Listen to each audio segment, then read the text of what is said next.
প্রচণ্ড গরম পড়েছে আর এই গরমে কিভাবে আমি আমার সংসারের কাজগুলো করে নিচ্ছি আর কিভাবে সংসারটা পরিপাটি করে রাখি তা নিয়ে থাকছে আজকের ভিডিও।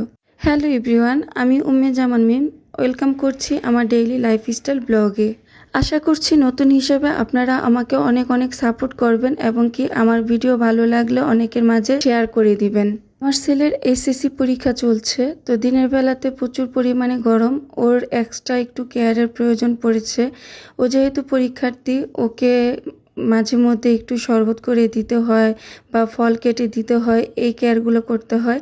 তো দুপুরবেলা রৌদ্র গরমের জন্য আমি তেমন একটা কাজ করতে পারি না। যখন রোদ একটু পরে একটু ঠান্ডা ঠান্ডা পড়ে, মানে দুপুরের পরে বিকাল টাইমটাতে আমি আমার সংসারের কাজগুলো করে নিই।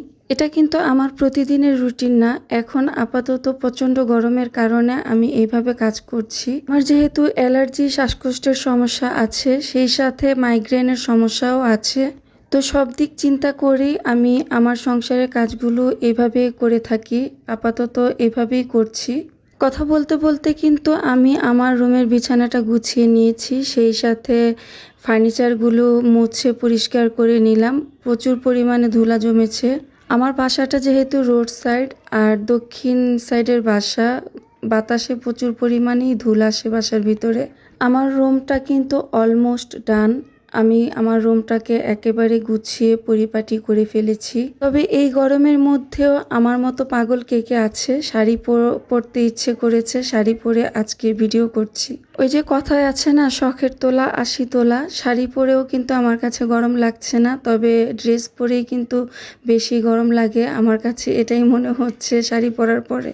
বেডরুমটা গুছিয়ে চলে আসলাম ডাইনিংয়ে। এখন ডাইনিং টেবিলটাকে মুছে পরিষ্কার করে নিচ্ছি। দুপুরে খাওয়া দাওয়ার পরে ডাইনিং টেবিলটা পরিষ্কার করা হয়নি, এখন আমি ডাইনিংটা পরিষ্কার করে তারপর চলে যাব ড্রয়িং রুমটা গুছিয়ে নিতে। আমি পরিপাটি থাকতে খুব পছন্দ করি। আমি খুব পরিপাটি একজন মানুষ সেটা বলবো না, তবে পরিপাটি থাকতে পছন্দ করি। আমি যত অসুস্থ থাকি না কেন, আমার বাসাটাকে আমি সবসময় গুছিয়ে পরিপাটি রাখার চেষ্টা করি। ডাইনিং টেবিলটা মুছে সেই সাথে চেয়ারগুলো মুছে পরিষ্কার করে নিলাম, তারপর চলে আসলাম ড্রয়িং রুমে। আর ড্রয়িং রুমে এই যে বালিশগুলো লন্ডভন্ড করে রেখেছে। আপাতত ছেলের পরীক্ষার জন্য রিমোট তালা মারা আছে। যদি রিমোটটা হাতের কাছে থাকতো তাহলে আরো বেশি ড্রয়িং রুম লন্ডভন্ড থাকতো, কারণ টিভি দেখতো। এখন যেহেতু পরীক্ষা চলছে, টিভি দেখতে পারছে না, সেই কারণে ড্রয়িং রুম তাও একটু গুছানো থাকছে। তবে মজার ব্যাপার কি জানেন, নিজের শান্তির জন্য দুপুরের পরে কাজ করি, শান্তিটার কোথায়? আমি কাজ করতে করতে হাঁপিয়ে যাচ্ছি, এমন লাগছে আমার কাছে। আচ্ছা, এমন যদি হতো এই গরমে কোনো রান্না করা না লাগতো, ফিরি ফিরি কেউ আমাকে খেতে দিত, তাহলে সবচেয়ে বেশি ভালো হতো না? যাই হোক, আমার কিন্তু আমার রুম, ডাইনিং সব কিছু গুছানো কমপ্লিট। ছেলের রুম ছেলে গুছিয়ে নিয়েছে, মেয়ের রুম মেয়ে গুছিয়ে নিয়েছে। আমার কিন্তু আর কোনো কাজ নেই।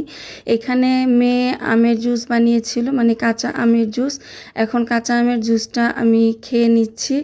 যেহেতু এই গরমের মধ্যে ঠান্ডা ঠান্ডা কাঁচা আমের জুস, আমার পরানটা অনেক ঠান্ডা হয়ে গেছে। আল্লাহ হাফেজ, আসসালামু আলাইকুম।